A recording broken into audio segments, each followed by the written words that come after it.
Zaplo se to? No, něco to dělá, no. Jo. Lebo on zvykne, keď sa s ním hýbe, tak zvykne sa trošku spanikáriť.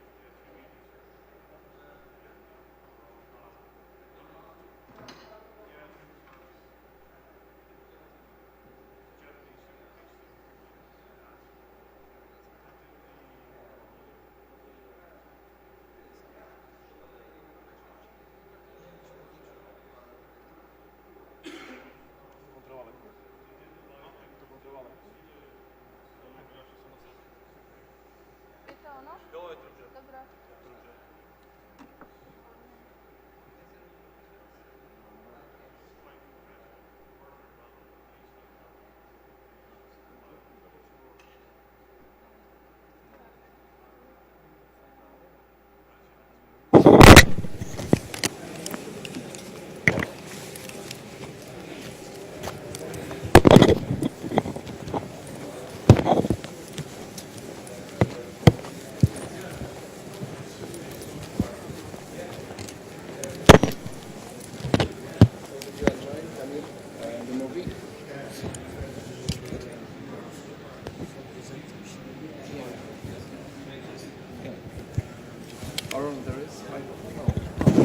It's a club because the first one is Bartek, I think so. But I have it for you. Just put it here. Already on? Here. There's a second one. Okay, and Oh, you want to hand out? Okay.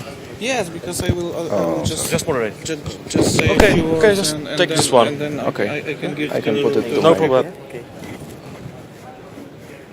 Just for questions, so you can ready.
Yeah, it's already.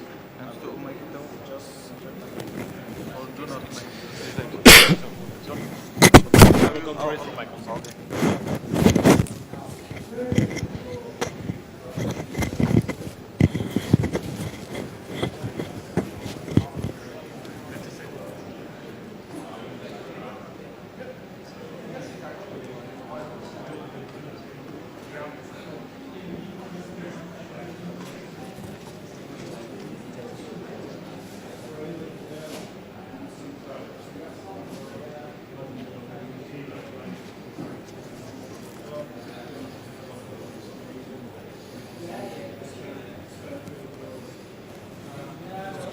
szumu. Czemu? No to mogę teraz zacząć, to wiesz, możesz połowę gdzieś na przykład. Nie, to tam. No, możesz zacząć. Wiesz, może spłonie, tak naprawdę. Mhm. No to zaczynaj, bo już patrzę na ciebie. Zaczynaj, bo już patrzę na ciebie.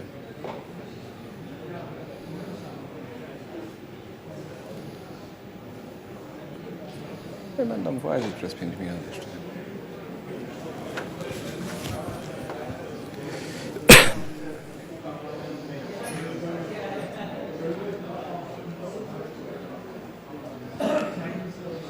Ladies and gentlemen, good afternoon.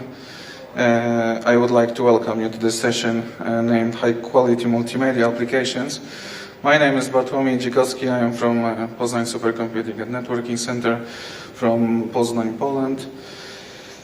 The scope of this session covers aspect of designing, popularizing and securing the high-resolution video and voice-based multimedia solutions. There are three presentations during this session. The first one will be about research on stereoscopic 4K multimedia streaming technologies by Maciej Głowiak from PSNC. The second one will cover aspects of multi-channel streaming for medical and multimedia industry applications by Sven Ubik from CESNET.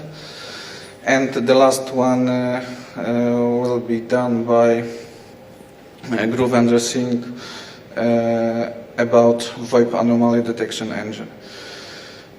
Before we start this session, I would like to remind you about the opening reception tonight. The bus will depart at 7:15 by the fountain, and we'll have different stops also on the way back.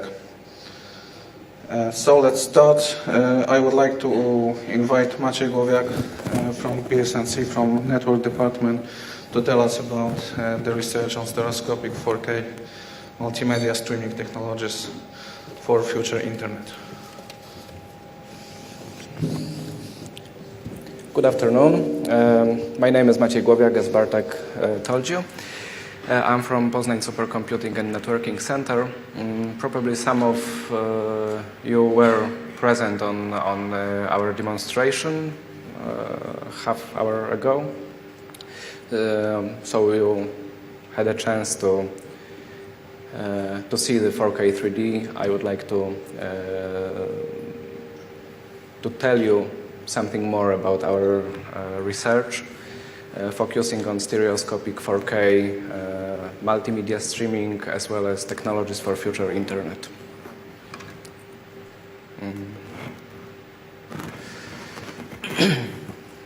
First of all, I will introduce the project. Future Internet Engineering, this Polish project. We are doing our software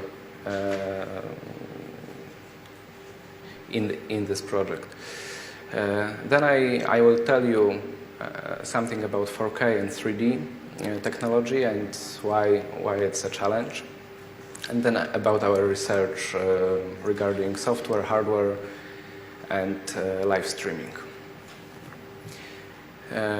Future Internet Engineering Project, it is called in Polish Inżynieria Internetu Przyszłości, is focusing on network transmission techniques, new network architectures, streaming, new appliances, new applications for internet, for future internet. Our work is mostly related to streaming technologies, but of course there are several activities for future internet, like content area network and streaming, circuit switching.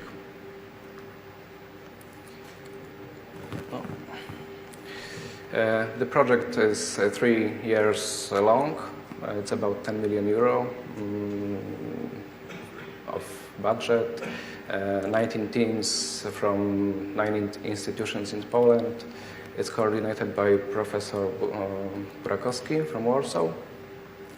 And PSNC, Poznań Supercomputing and Networking Center, takes part in most of activities. What is 4K? You probably know it already. It's of course the resolution, so resolution higher than HD. It's about 8-9 megapixels, so 4,000 pixels in one line. There are several standards. One is DCI, another is Quad HD, which is 4 times high definition. But it's not only the resolution, it's also the technology for the technology serving such resolution. As you can see on the TV set, 4K monitor, you can see the comparison of existing most common resolution. The red one is SD, standard definition, which is PAL or HD is yellow or green. So you can see that 21 standard definition is in one 4K image. As stereoscopy is being more popular, there are different techniques of watching 3D image.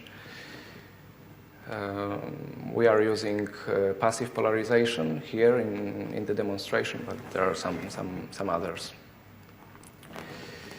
4K resolution is 8 to 9 megapixels, so single frame in true color, 8 bit per channel takes 26 megabytes. That's a single frame, so we need 24 or 25 even frames for 1 second.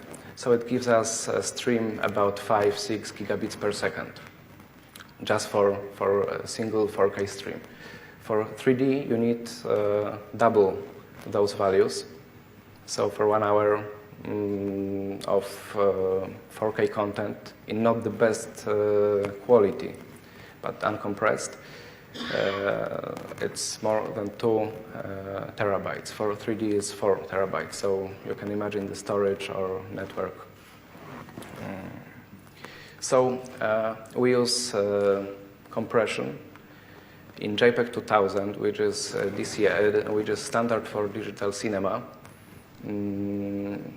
The stream is limited to 250 megabits per second for one stream. For 2 streams is 500 megabits, so you need 1 gig link. For uncompressed, those values are of course higher, and for stereoscopy, you can need for 4K uncompressed stereoscopic image, you need twice 10 gig link or 40 gig link. So it's quite much. Why we are doing 4K and what are problems related to such technology? There are very few solutions for recording, so I mean cameras for processing and visualization of 4K 3D. There is no 4K 3D projector we can buy, so we integrated 2 projectors, but I will tell you about this on next slide. Most of devices are prototypes, so they are not working together. They are not always working together, let's say. There are different interfaces between them, so we need converters. We need additional software or hardware that is not existing. For software, there is limited availability of 4K 3D streaming solutions and players, so we need to create something by our own. And of course, there is very limited access to 4K 3D content, so we need to record it also by ourselves. What are research areas we can define?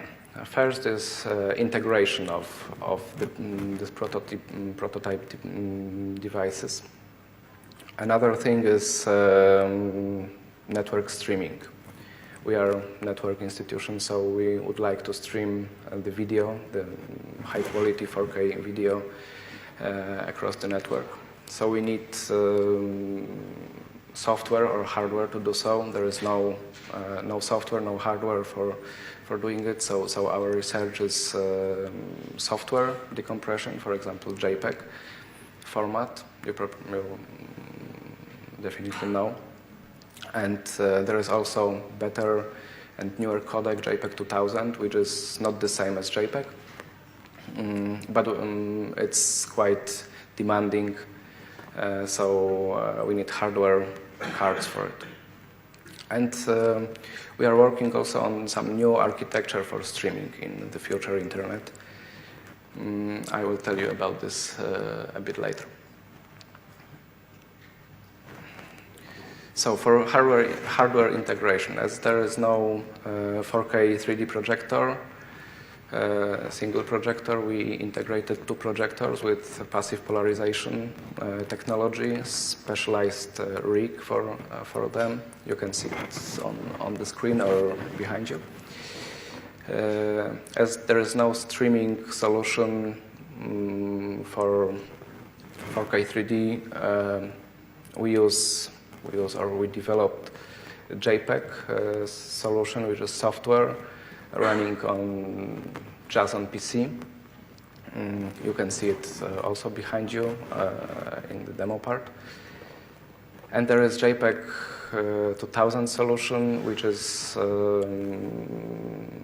uses Intopix Pristine 4 accelerator. For recording, we have different cameras. You can see them in our booth here. We have 4K camera with live module, which is still prototype, but we are working on it. We have Sony cameras for 3D recording. So our goal for network streaming is to develop 4K 3D streaming client-server application. So it means we need software for inexpensive solution. So the software we can run just on PC, use it as open source or provide it as open source, use JPEG software decompression, and it's of course cheap because you need just a PC.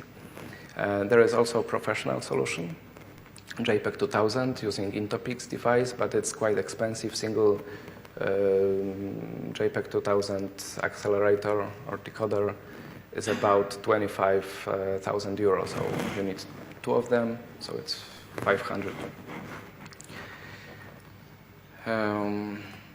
Okay, something more about our application. It's a streaming server and client. Client is integrated, of course, with the player.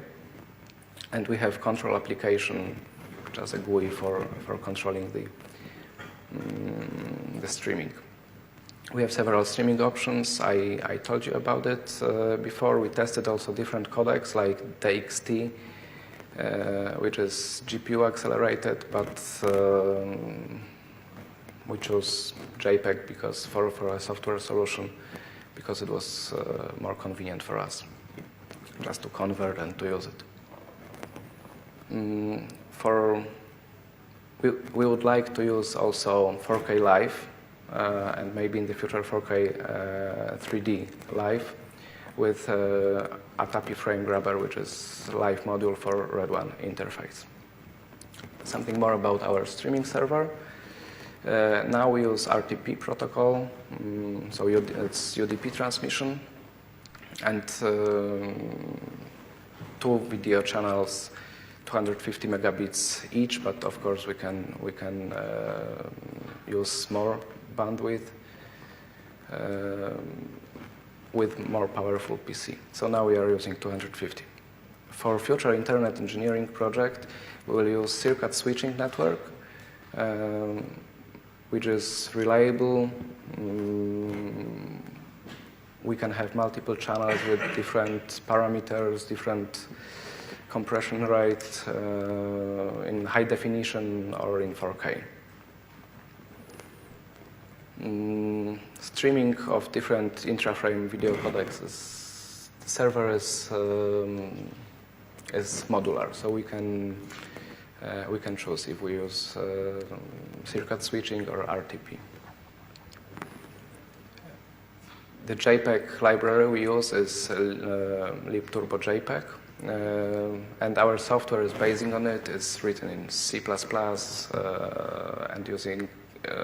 and uses DirectX 9. Now it's using DirectX 10, I believe. So the decoding is done in real time, 24 frames per each eye, so it's about 48 up to 50 4K frames in full resolution. So this stream is about 600 megabits per second. We can increase it up to 1 gig with 70 to 90 compression ratio of JPEG. We are using two ATI cards for displaying 4K. So image for left eye is displayed with one card, and for another eye is for another card. Application is multi-threaded, so you can see the progression of using multiple threads, using just single threads and running the library in single threads. Single thread, we had only 10 frames per second, but using 7 threads is about 50. So that is what we needed. Our PC is quite powerful machine, but nothing so special. It's not server solution, it's just a workstation. That's our server application. Sorry, our client application. So you can see we have pre-encoded. We can have pre-encoded storage of JPEG files, or we can stream it over the network. Then there are several threads decoding JPEG and displaying it using two FireGL ATI cards. For professional, let's say, for professional solution, we use JPEG 2000 provided by Intopix. It's FPGA card, so programmable logic based on Virtex 5 for encoding and decoding JPEG 2000. It's RTP streaming, DCI compliant, which means it can be used in digital cinema. So that's the integrated solution. For 3D, we need two cards with synchronization done in firmware. So we cooperate with Pristine 4 supplier, the Intopix company. They are doing synchronization between those cards in their firmware, and we will do synchronization of sending two RTP streams over the network. They are providing SDK, so we can use it for our own application for testing, quality of experience evaluation, or use it in circuit switching network for future internet. That's the typical use of the Intopix solution. So there can be storage of pre-encoded files, JPEG 2000, sent to decoder, or live transmission. Circuit switching network is, as I said before, is implemented in future internet engineering. Streaming server is modular, so now we are using RTP, but we can use different network techniques such as circuit switching. It will be reliable and it will guarantee stable network parameters. Okay, our next activity regarding 4K and 4K 3D is Red One. It's live streaming for Red One camera. Red One camera is 4K camera without 4K live output. So it stores its 4K movie hard drives or on compact flash cards, and it has only 720p, so the lower HD resolution. And we would like to steal the stream, the data stream, and to decode it using PC. You can see our engineer working on his office. So we need real-time 4K from Red One. We developed our own board for such task. We transfer data from Red One camera to PC using high-speed interface, but in the future we would like to test also Ethernet connection. Then we use Red Rocket card for decoding and debayerization. And having uncompressed video, we have several options of streaming or using it. We can just show it displayed on screen, on 4K screen, such as projector. But we can also stream it using Intopix or different solution. There are some details of the board. So it's our own development. It's on 4-layer printed circuit board using Spartan 3, which is less powerful than Virtex, but it's enough for such solution. So the data stream is about 22 megabytes per second. We use Red Rocket for decoding, so it's the card, the accelerator provided by Red company. We use high-speed USB 2.0 for PC connection, which is now it occurred. It's bottleneck of this solution, so we think about switching it to Ethernet. The prototype is available in our booth here on TNC, so we can demonstrate it to you if you want. The demonstration we had before this session was streaming from Poznań to Prague. You can see it on a map. It's about 900 kilometers, stream up to 1 gigabit per second, streaming pre-encoded JPEG files, and for visualization we use two Sony projectors. That's our lab in PSNC. I think we don't have time for describing it, but it's also available in our booth, so we can share information about this. That's about the demo here. Tomorrow we have different demonstration, 4K live rendering, and on Wednesday there will be also 4K streaming. Thank you.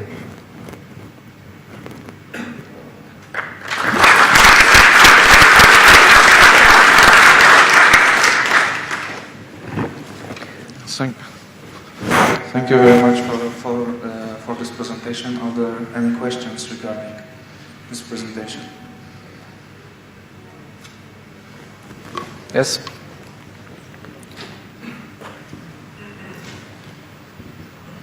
Hello, my name is Massimo Malabotta. I come from Trieste in Italy. We are a national network, so I'm interested in multimedia applications because they are using much bandwidth and they have to have a low latency. And so my question is, have you tried the live streaming of live camera, and how much latency does it have that system? We haven't tried Red One live streaming because it's still a prototype, so it's not working in production. We tested uncompressed HD. It's about, single HD stream is about 1.5 gigabit per second. Well, maybe 1 gig. So it's also quite much for testing. If you have two streams, it's of course twice 1 gig. We would like to test Red One when we have it. I mean, when we have the module for live streaming. Okay, thank you.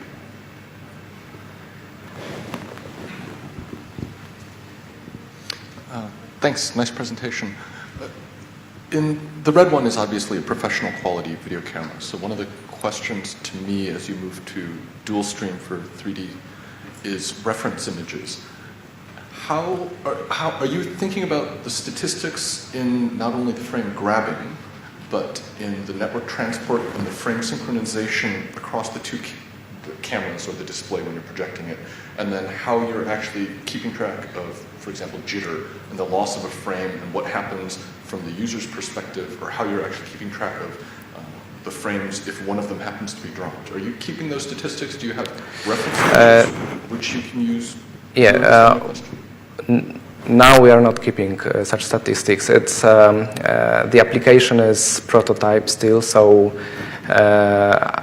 our colleagues, in fact, finished it or finished this stage for this demonstration. So we didn't have time for network testing and measurement still. But of course, we'll be doing such statistics, and we would like to use different network techniques like circuit switching, for example. So of course, the measurement is a very important part of this application for us.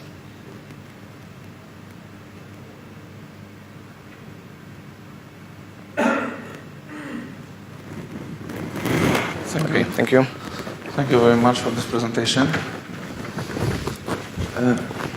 Our second presentation, multi-channel streaming for medical and multimedia industry application, will be done by Sven Ubik from CESNET, from Research and Development Department. Please. Sorry, I have the microphone.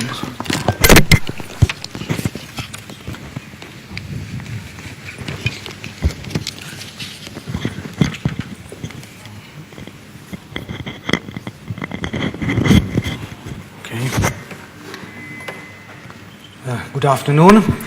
My name is Sven Ubik. I am from CESNET, and I'm sorry.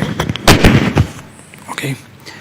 I would like to present you a summary of our work on what I call multi-channel streaming for medical and multimedia industry applications.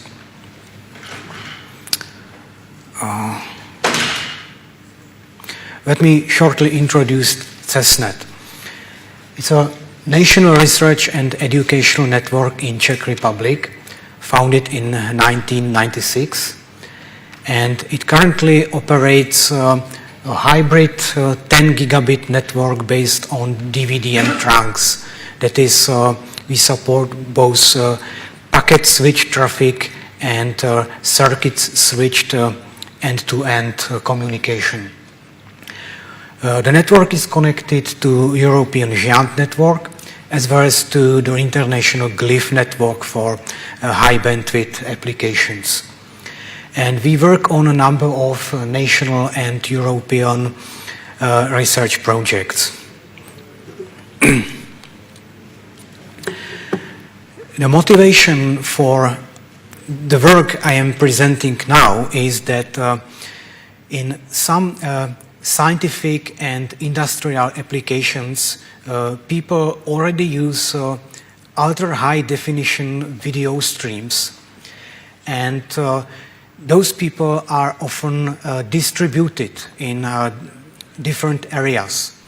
And if we can share this ultra high definition video content between different areas with sufficiently low latency, then we can enable real-time collaboration of these distributed teams. Or we can provide new modes of remote education. And there was also our internal motivation that we could leverage our experience in development of FPGA supported network traffic and processing.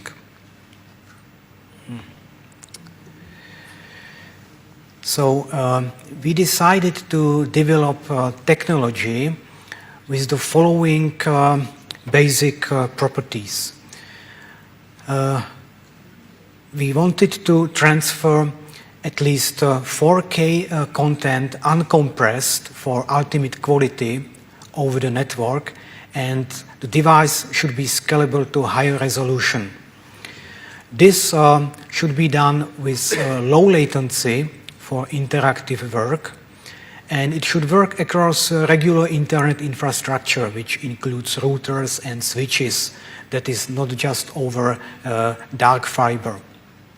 And it should be lightweight and easy to deploy. We have developed a device that we call a modular video transfer platform.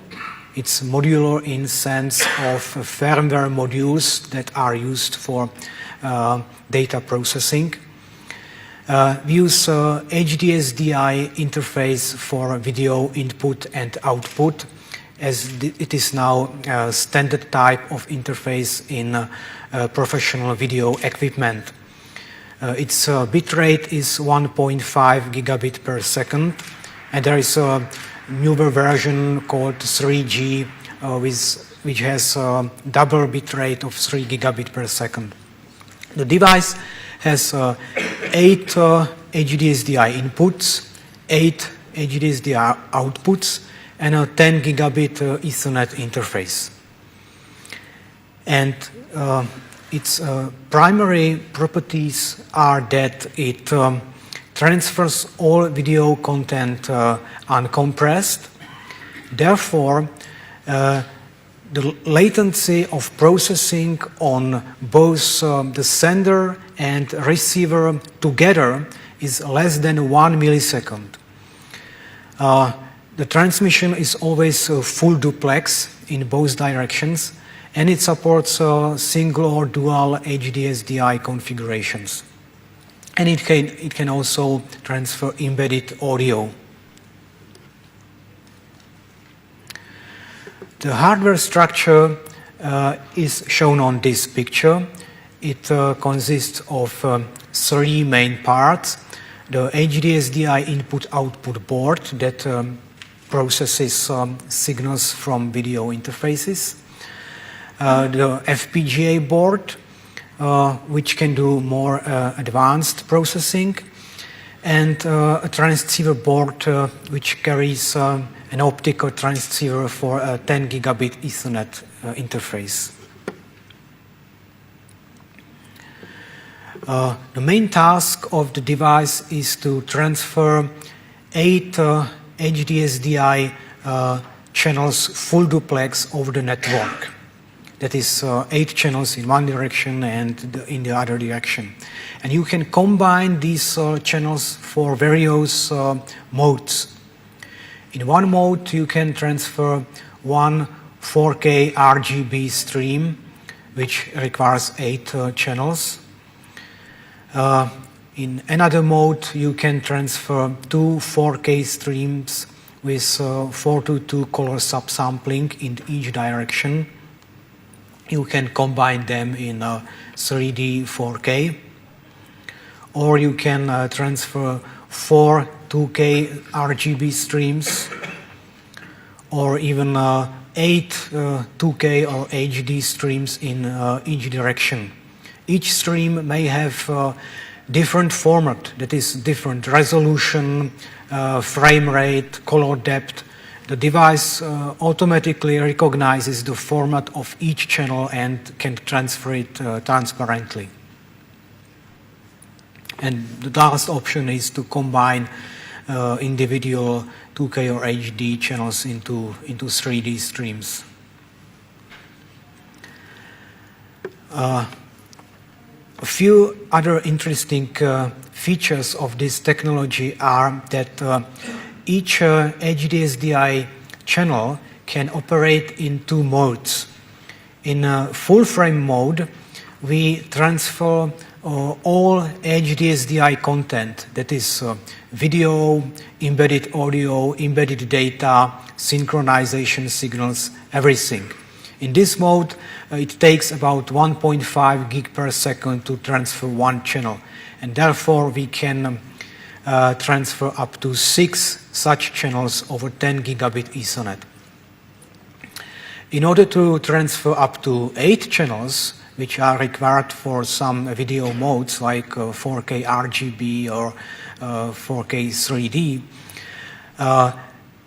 each input can be switched into other mode, which is a visible frame only mode, when we transfer only video, while the rest of the HDSDI framing is discarded.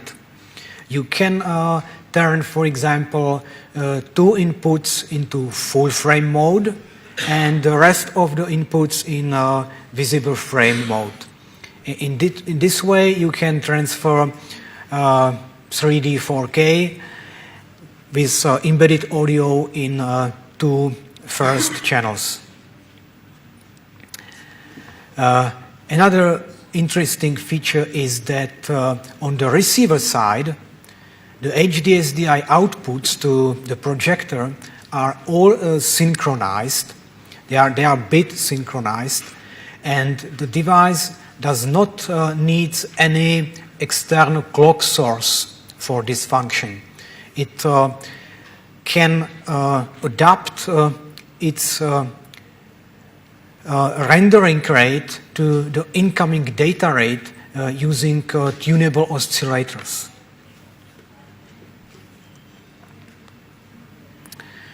We aim at 2 target application areas.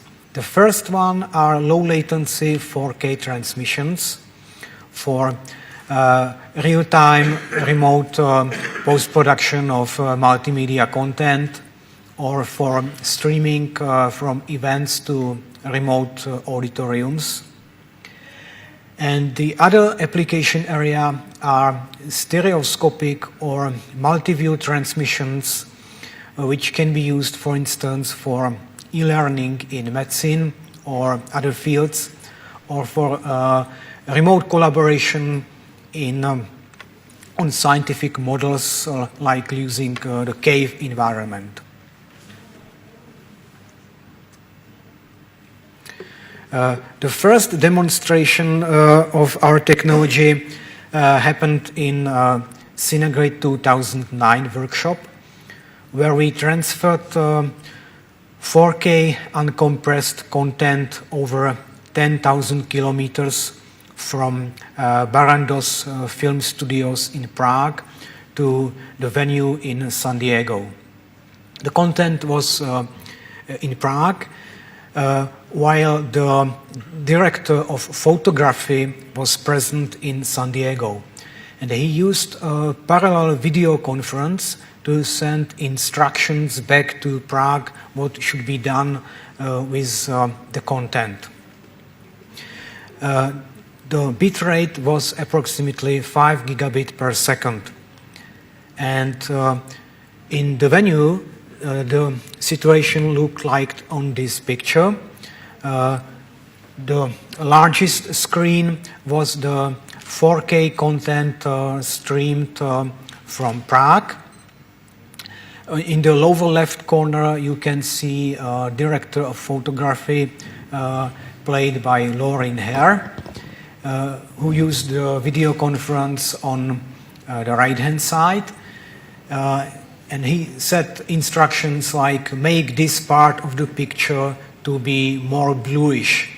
And the operator in Prague did this change, and the content was streamed over 10,000 kilometers uncompressed to the venue.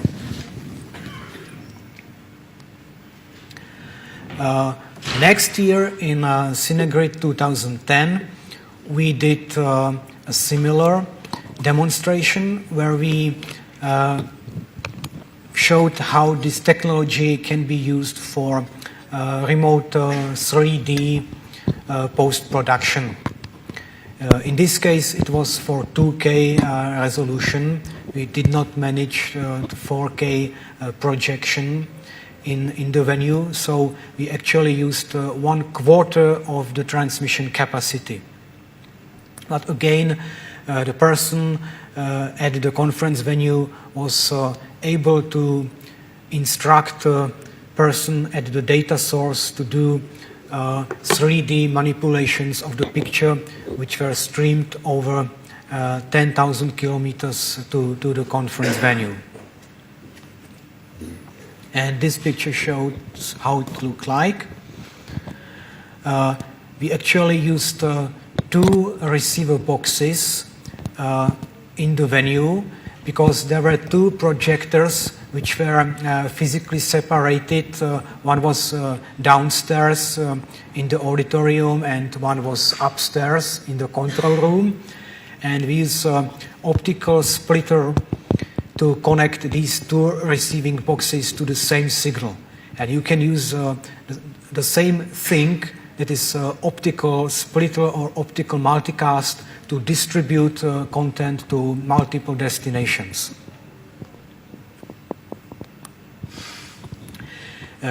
Another application area where we use our technology is in transmission of robotic surgeries. Robotic surgeries are laparoscopic operations where the surgeon uses 3D vision and an electronic console to manipulate his operating instruments. The advantage is that they generally enable minimally invasive operations with less bleeding, lower stress for the patient, and less fatigue for the surgeon.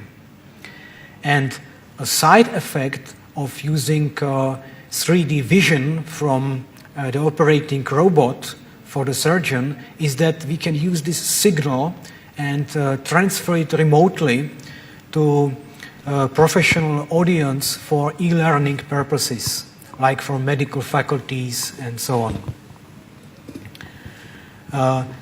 On this slide you can see some pictures of the Vinci surgical system, which is now dominating robotic operations. It's made by Intuitive Surgical Company. It's now deployed in over 800 hospitals around the world. And it's unfortunately rather expensive. So it's also a subject of some controversy whether the cost is worth the effect and so on. We did our first transmission of robotic operation from the hospital in Ústí nad Labem to an international congress in Brno. It was over a relatively short distance, about 300 kilometers. And it happened in real time. That is, there was a patient which was being operated, and doctors at the medical conference could see the operation in real time. Because the networking delay was also small in this case. It was about 2 milliseconds. And if you add 1 millisecond of processing, so the people could see the operations with the delay about 3 milliseconds.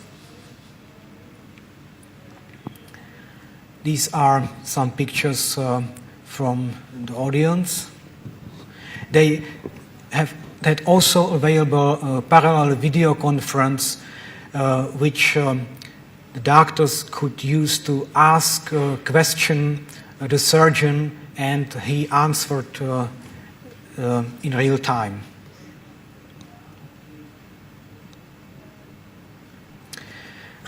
Then we did this transmission of 3D HD signal from the surgical robot, again from the hospital in Ústí nad Labem, and this time it was to the Keck Research Institute in Tsukuba in Japan. That is over distance about 17,000 kilometers. These are some pictures from the sending side and from the audience on the receiving side.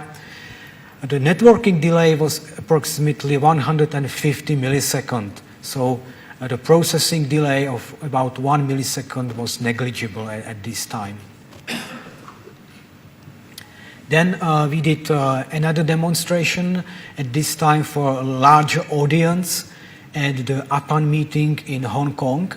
This was probably the most complicated network setup which we did for our demo, because we set up a 10 gig path over about 17,000 kilometers. That was from Czech Republic over Netherlight, Starlight in Chicago, Canaria in Canada, Pacific Wave in Seattle, Daejeon in Korea, and finally to the venue in Hong Kong. You will have a chance to see some demos in this conference. They will not be from such long distances as in our previous demos. Tomorrow you can see a demonstration of uncompressed 4K transmission from CESNET using our boxes. Again, tomorrow there will be another demonstration in Tycho room, which will be 3D HB robotic surgery from hospital in Ústí nad Labem, and this time it will be recorded. There will not be a live patient. And on Wednesday you can see using this technology for uncompressed transmission from the cave environment to a 3D screen. And this demonstration will be interesting in that it will use software sender and hardware receiver. As for our future roadmap, we plan to add inter-unit synchronization, which will allow us to transfer 8K signals. We plan first small-scale 8K uncompressed demo this year. Then we, of course, plan to continue this technology for practical use in medical e-learning. And it will also be available for other researchers and other users as a pre-production unit later this year, supporting 8 full duplex HDSDI transports and XFP pluggable transceivers to 10 gigabit Ethernet. And that's it. Thank you for your attention.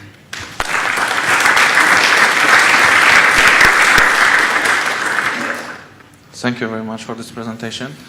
Are there any questions?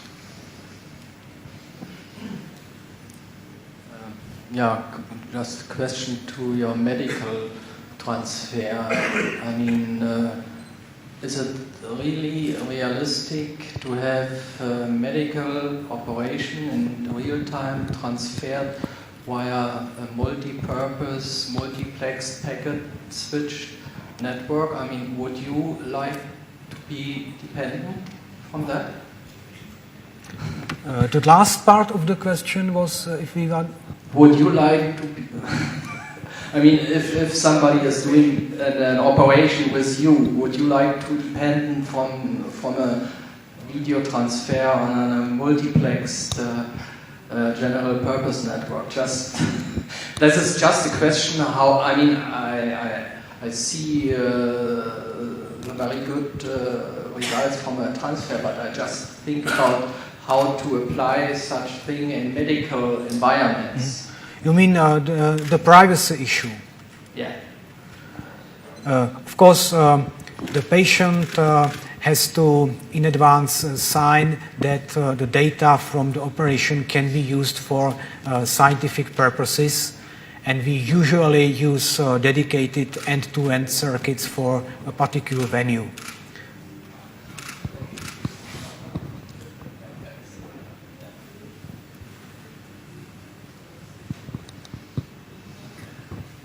Are there any other questions?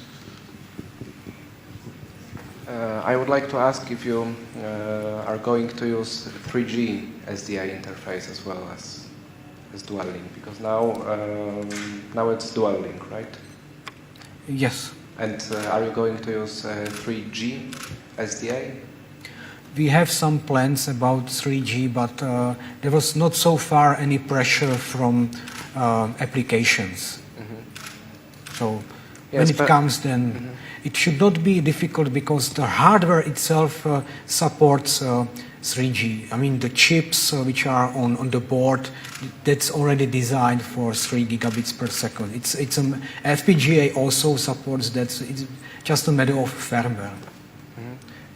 It could be useful, especially for 8K. Then you don't need 4 boxes, just 2, right? Yes, it would also require larger FPGAs with a larger exactly. number of fast channels. Okay, thank you. One, let's say, business question. When you developed the boxes to do the streaming, you did it on your own, or you managed to get the collaboration from the industry and other stuff like that, from the outside world? We did the development was done on our own in CESNET. Of course, we collaborate with external companies on demonstrations, which help us to get very useful feedback. And we now have a project to turn this prototype into product, and this project is in collaboration with 2 companies. Thank you.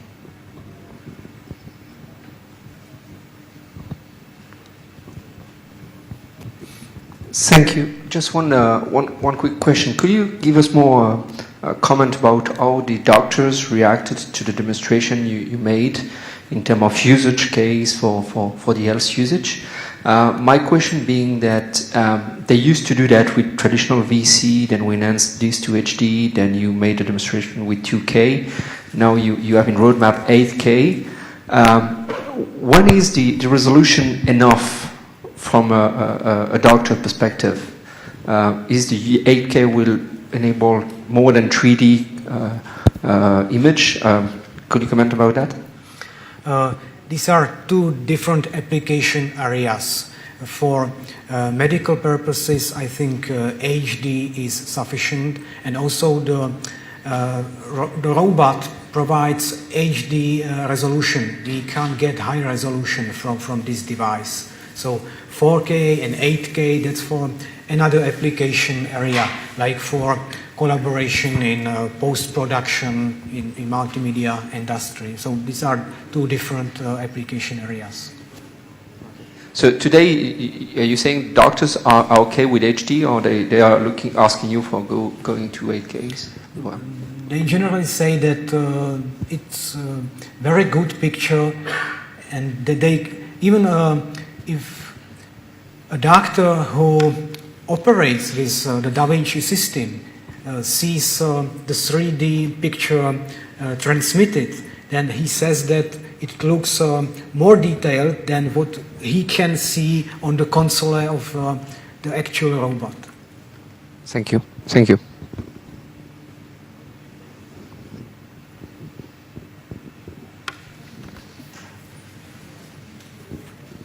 Thank you very much for this interesting presentation.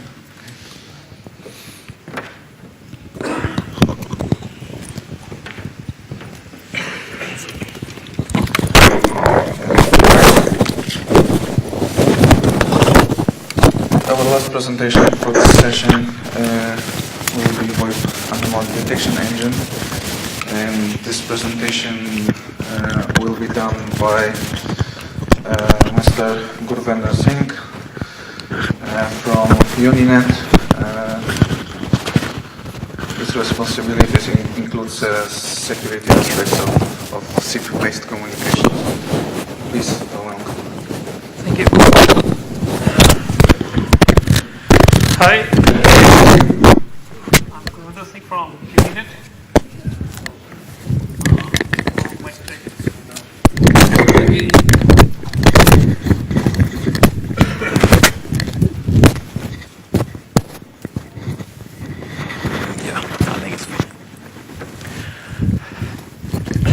Today I'm going to talk about a little bit in brief about the Uninet SIP project infrastructure, and later in detail about the security aspect of it, which we built to detect the anomaly attacks. Because in the SIP, you can have a kind of really high cost calls in international or to some service numbers which will charge a lot of money. So we really need kind of security mechanism there. So Unit actually started to learn about the SIP protocol in general about around 2005 or 6, and then we just started closely following its improvements, and then from this year 2011 we actually implemented and deployed a SIP infrastructure for all the higher education sector in Norway. And this infrastructure, we have a centralized session mode controllers which are having a highly redundant trunks to PSTN providers, and also it has a really high capacity. So we have tested actually on our system like 10,000 simultaneous calls, and these calls are only to the PSTN world. This call doesn't include the SIP to SIP traffic. So you can have further maybe more than 10,000 calls between the SIP to SIP clients. And we are continuously monitoring the capacity of this trunks. And if we see that it raises more than 80%, and then we can actually have an alarm, and then we can quite fastly we can actually add another systems if we need it. And this year we plan to migrate at least 10 universities from ISDN or legacy PBX to SIP world.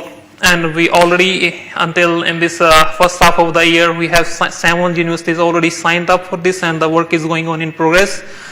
And by next year, we will be migrating 20 more universities, which will be roughly around 80% of the higher education sector of Norway, which will be migrated from SIP from ISDN world to the SIP world.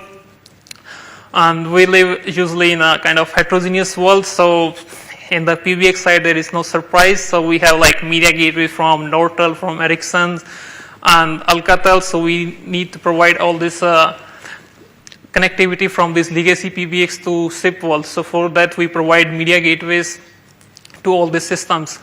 And for each university, when they migrated from ISDN world to the SIP world, we populate their numbers into the enum golden tree. So in this enum is a kind of a service actually which allows for a caller to make a call in the SIP using the SIP protocol, and this call doesn't cost anything. So it doesn't matter actually wherever you are in the world. If you make a SIP call, it will be free. So using the enum gold tree, it's helpful for the researchers to connect with them without costing much money to the institution. So this is the infrastructure which we have. So on the down left hand side, we have this 3 legacy PBX from Nortel, Alcatel, and to connect them to the Uninet SIP network, we have media gateways provided in front. So for example, if some institution has already migrated to SIP or completely, then we just have their SIP PBX which directly connect to our SIP infrastructure. And there is another quite common now and getting popular system is from Microsoft. It's called Link, which does have a kind of some basic support for SIP protocol, but it's not really kind of open SIP. They have their customized SIP, so we need to provide a media gateway to work with the completely standard up SIP connect to make it a SIP connect compatible. So we provide a media gateway for that. And after when the call is made from the institution, it comes to our SIP network, and then it goes to the Unit session board controllers. And through there, actually, this call enters into the PSTN world. And we have then redundant networks here and links to the PSTN world. And all the calls which are then made through the session board controllers are logged into the call detailed record database there. And the security engine which we have built is actually learning the call behavior of the institution from these CDR records. And then if it detects anomaly, then it raises an alert. So in this project, our main focus has been actually to the open standards. So as mentioned that it's an heterogeneous world, so we really need open standards to have an interoperability between the systems. So and later is the focus is on providing the video integration and messaging integration also with the voice. And and the world is getting smaller and smaller, and people just like to traveling, and mobility is one of the basic requirement these days. So through the SIP, actually, we can use it quite easily, because then we can have soft phones, so people can have access to their office phones directly on their laptop, so they don't need to have a fixed office space, so they can move around. And humans are particularly, in general, easy with the name. So with the SIP, we can have actually a kind of single contact point. Your email address just becomes your phone number. So just write down just SIP : and your email address, and it will dial to your office phone directly. And the system itself is quite scalable, so that's why we made it open to all students also. So students at least can make a call on the SIP world. To the PSTN world, the students will not be able to make a call to the PSTN because it charges money. But if any institution would like to do that in any university, so it can be possible also. So this was a little bit in brief about the current unit SIP project and its update. So now we will talk about the security aspects, which are the engine which we have built upon this. YPD's anomaly detection engine is based on the behavioral learning algorithm. So this learns the call pattern behavior of each institutions, and then keep monitoring its call pattern. If it detects any anomaly in the pattern, then it raises an alert. So under the hood, it uses the machine learning, which was around for quite a while, but people have this kind of a mind setup that doesn't work actually outside the lab environment, in the production environment. But in this specific case, it works because people tend to don't deviate from their call pattern. So the people who usually make a lot of calls, they make a lot of calls actually every day, and the people who don't, they don't. So in overall institution's call pattern behavior actually doesn't have much randomness in it. There is only randomness comes when either in act of emergency, or if there is any festival coming, or is people having a lot of vacation gone, so there was no calls, and once they came back, so there is just a sudden spike when they come back. So these changes can be actually configured in the engine so that it doesn't raise the false alerts. The engine itself is quite modular and customized. It can be customized according to your needs, and you can actually make it how much sensitive to the changes. So it can be really lenient on the changes in the network, or it can be really aggressive and raises the alerts. So these are the different modules in the system. It's the CDR module is actually the module which connect to the database and fetches all the call related records for this specific institutions for which this engine is running, and then this all fetch record will be sent to the detection module, where it runs the detection algorithm and see if there has been any anomaly in that fetch records or not. If there is an anomaly, then it raises an alert. So the alert is then later on sent to the specific institution by the method which has been configured. And in the configuration, then you can specify some configuration details, which I will describe in the later on. And in the logging, it just logs any errors in the systems, or any based on your logging level, it can be information or error or debug information. So in the configuration module, the engine uses a libyML library to load these parameters, and it provides quite a high configurability, and there are few of them which have been listed here. So, for example, when you want to start a training, so you have, for example, data from February, call detail records, and you want to run the engine for whole February month. So you can actually specify the start date, 1st of February, and duration for whole month. And then you know that there has been attack, so you don't want to learn that behavior. So you can just, the engine will just stop until for how long duration you have mentioned, and then it start the detection. For example, if there hasn't been any attack in the month of March and April, so you can say that rather than going through that logs, which are pretty much same, you don't really need anything interesting there. So you can actually say that you can just start detection from the current date or specific date from which you want to start it. And you can specify what's your office hours. So it can be lenient on the spikes during that office hours. So for example, if you have an office hour from 8 to 4, then during this time, if there will be sudden spikes due to some office meetings or some specific agenda came up, then it won't raise the false positives during that time. And then these are the sensitivity and adaptability. These are the main parameters actually, how it adapts and adapts to the changes in the pattern behavior. So these value actually has to be really tuned to a specific institution traffic pattern.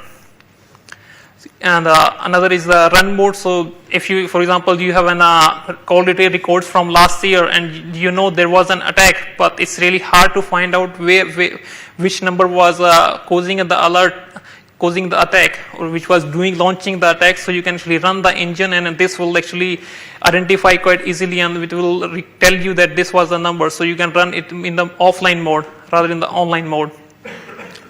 And another last parameter is actually the minimum number of calls or duration. For example, in your institution, you have high call traffic. So you can tell that in specific interval, if you have 1 hour of international calls or 100 mobile calls, that's no problem. That's quite common to your institution.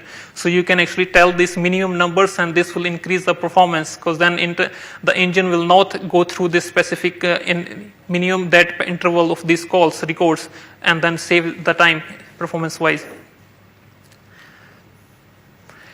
And the CDR module, which I already mentioned, that it fetches the records, which is collected by the session mode controllers, and that records is the information which is required is the call date for when the call was made, who was the caller which made the call, and to whom the call was made, and the duration for that specific call, and the institution code, because this infrastructure is running on a national level, so we need to know actually to which institution this call belongs, so that we can actually charge this, and in case of alert, we can actually alert that specific institution.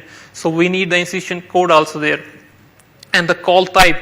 Call type is a type of the call which is made. So either it was an international call, or it was a mobile call, or it was made to a service, or it was to a domestic number. So there are specific, you can actually identify the calls, and then you can run the engine on these specific calls. So you don't want to monitor the domestic calls because they are free. You don't want to monitor the emergency calls. So you can actually specify that you want to monitor only international calls, mobile calls, and the service call. So engine will actually monitor only these specific calls. So the core of the engine is actually this algorithm called Hellinger distance algorithm, which actually learn the call pattern. It uses this mathematical formula. This actually calculates the probability of the previous interval to the current monitored interval. So it actually, the distance value which is calculated for frequency of the calls and duration of the calls. So you can have an attack in which people are calling to specific numbers where, for example, some service number can give you the money just to call them. So you can have an attacker which is just calling to this number and just hanging up. So the frequency of the call in that case in the attack is really high compared to if you have in the normal traffic. Or you can have some attacker actually who is just calling to international number for 2-3 hours. So then in that case we need the durations. So this actually monitors both things to detect an attack. So this diagram shows actually how the engine works. So in the first part is actually this is a training period. So whole training period is actually divided into delta t times of intervals. So in these, so by interval slices actually it calculates the distance value, and then based on the distance value it uses the statistical gradient algorithm to compute the threshold. And in this calculation of the threshold value, it uses the sensitivity and adaptivity value which we have configured.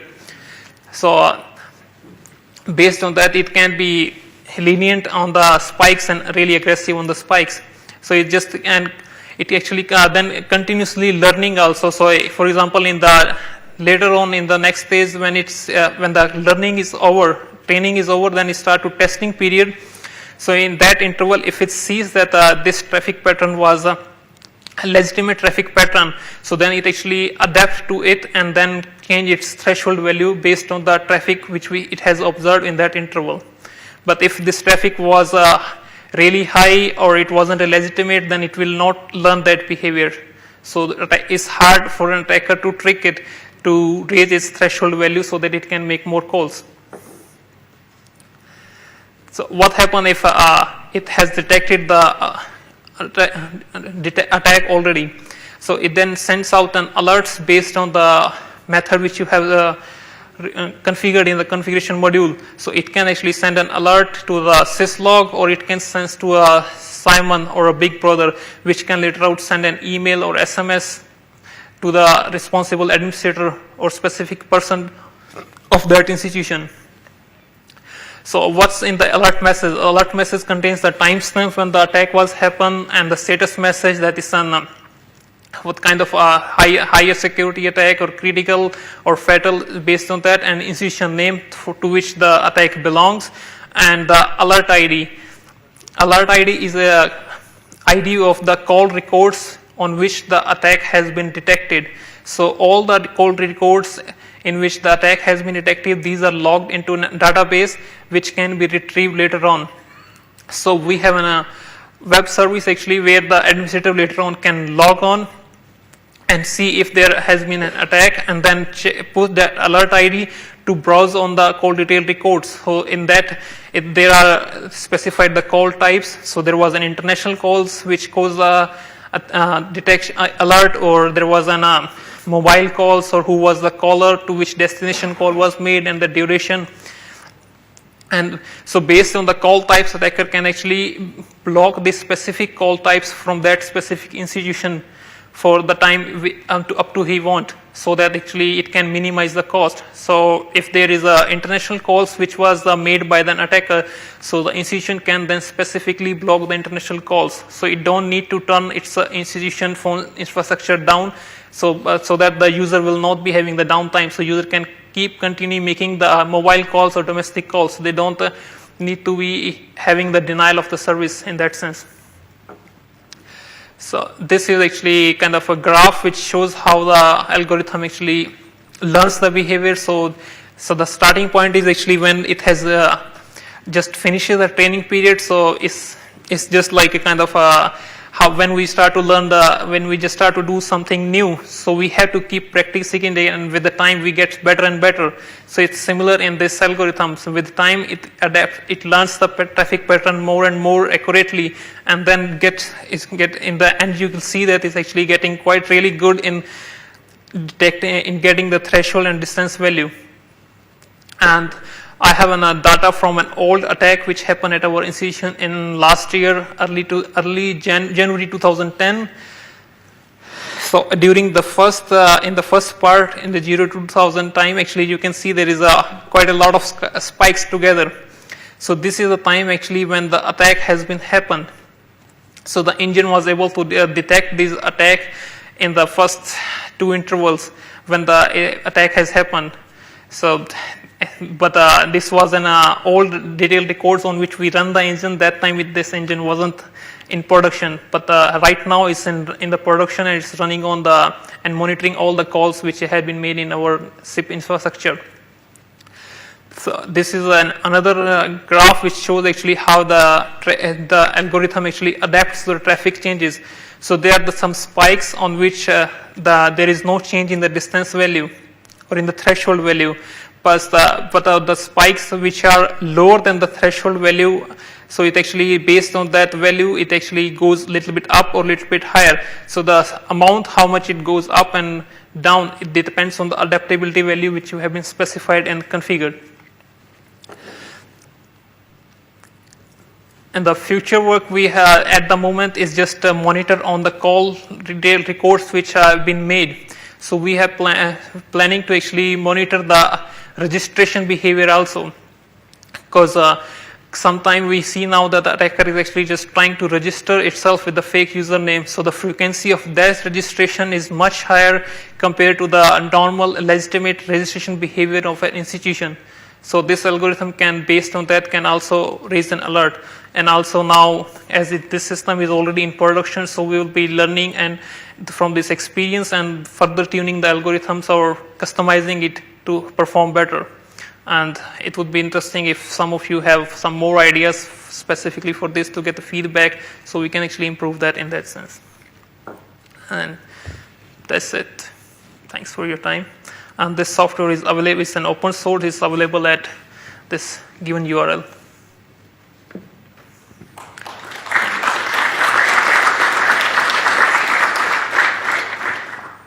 Thank you very much for this interesting presentation. Are there any questions?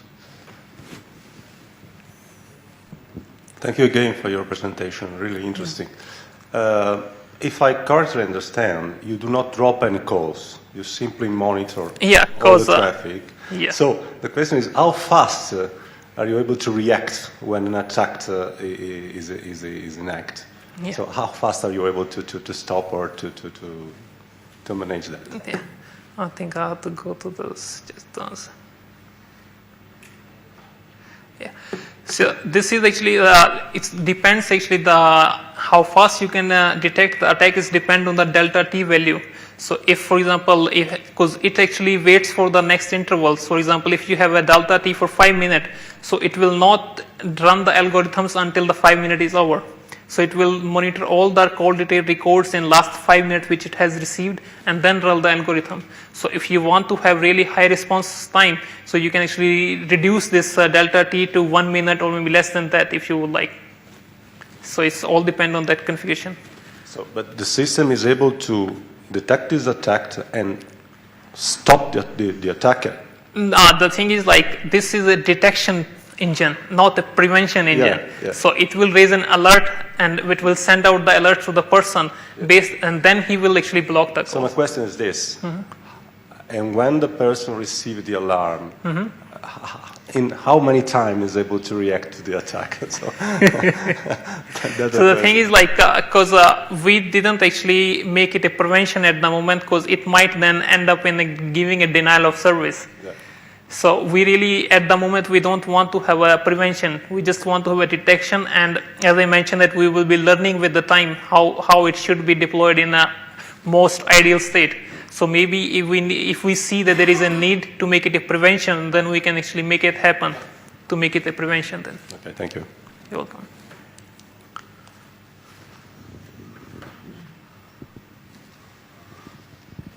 Hello. Hi. This is interesting, okay, the prevention to monitor. Can this be applied to other services? I'm thinking of web sites, webmail, video conferencing, other stuff. Can this be applied to that? This whole depends on actually how much randomness in your system, your services is. Because as I mentioned that in this system, the randomness is not so much in the call pattern behavior. So, in this algorithm which we're using, it actually, this might not be able to cope up with so much randomness.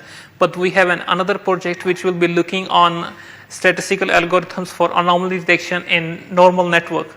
So from that project, I'm hoping that it will be more suitable algorithms will be popping up actually, which will be more general to some general services.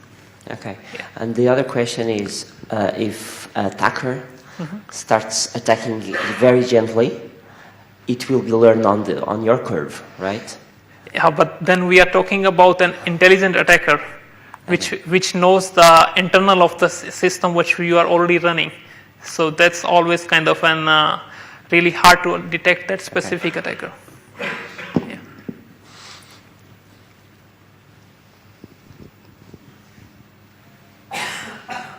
Thank you very much for this interesting speech. Yeah.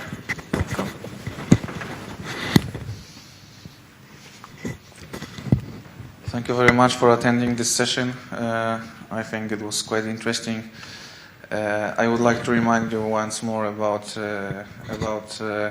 the bus. The departure is 7:15 from the bus place near the fountain. Thank you once more and see you soon.